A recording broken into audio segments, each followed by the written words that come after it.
كنت جاي من المترو من محطة شبرا وجاي نازل وسط البلد وفي واحدة تخينة بقى، هي من أول ما نزلت المحطة وهي عينيها معايا. عينيها معايا رايح جاي أنا والله بصفر ونية ببص عادي مش هتلفت انتباهي، بس لقاها برضه عينيها معايا.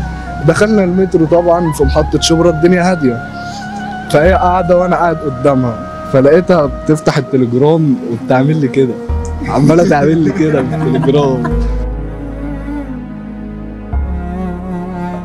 علمكم دي اخر حاجه هتتقلع النهارده، مش حلو الحريم بتوعكم يشوفوا مرمط كده. المحطة التالية هي محطة عين شمس، سيتم فتح الأبواب جهة اليسار. لا اتشقطت ازاي؟ ايه؟ قلت لك ايه؟ والله انا كنت معدي لقيتها بتقول لي يا فرفور. يمكن ده مش مكاني او الزمن ده مش زماني وانا موهوم، يمكن خيالي. تعرف اي كلام انجليزي؟ يس. بقول لك يس. طب اسالني. طب لو انت هتشقط واحده اشقطها بالانجليزي. سايحه مثلا. اوكي. How are you my baby? How are you?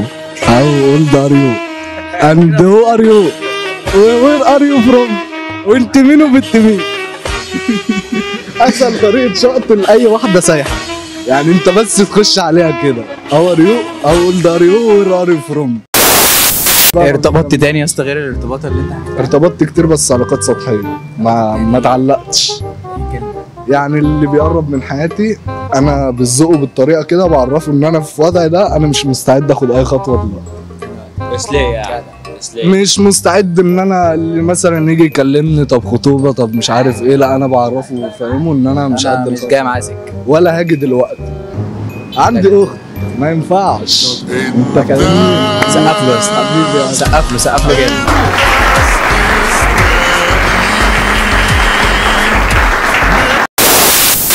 ارتبطت قبل كده؟ ظبطت. احكي لنا. بص، هو اخر مره يعني كنت في البدايه، كنت في اولى ثانوي، ارتبطت ب 12. يا نهار ازرق. تمام. ولا كنت فاكر اساميهم ماشي، كنتش فاكر اساميهم ولا اساميهم ماشي.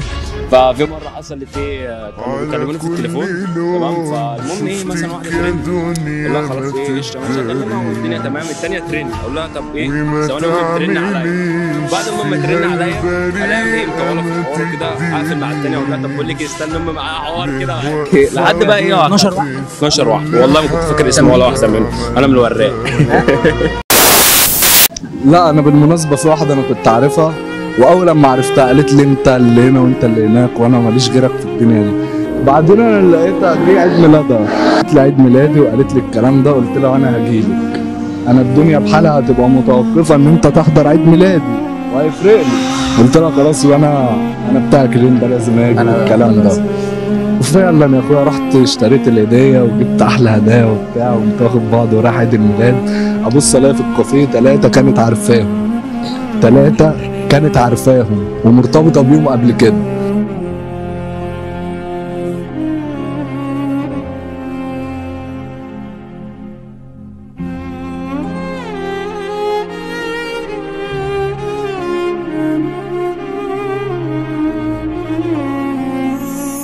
عرفت اللي فيها.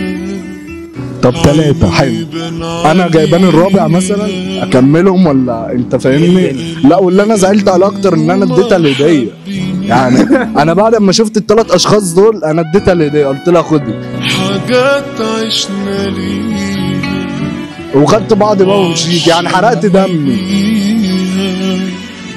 واخرتها ليه طلعت مفيش. بص بقى انت مش جدعه، لا انت مش جدعه. ليه كل اللي ياما وعدني بيه واللي موافق اللي طيب؟ انا موافق جدا. موافق معاك. اللقاء هينزل، انتوا عارفين احنا بنحط كوميكس وانت حافظ الفيديوهات. يا باشا كل حاجه تمام. الفيديو هينزل مش هينفع يتمسح. لا ما يتمسحش. ماشي يا رجاله. تسلم. حبيبي.